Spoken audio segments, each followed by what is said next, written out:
Ibuprofen alebo paracetamol? No jednoznačne ibuprofen je lepší. Paracetamol aj za tej epidémie spôsoboval veľké problémy, lebo stiahne telo z glutatiónu.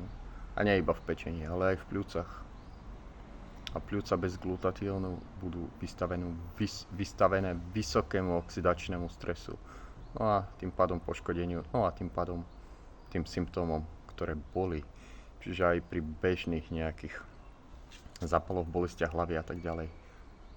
Paracetamol je toxickejší ako ibuprofen. Aj ibuprofen je toxický, ale stále si myslím, že je to jedna z najlepších vecí, čo bola vynajdená alebo vytvorená na daný účel.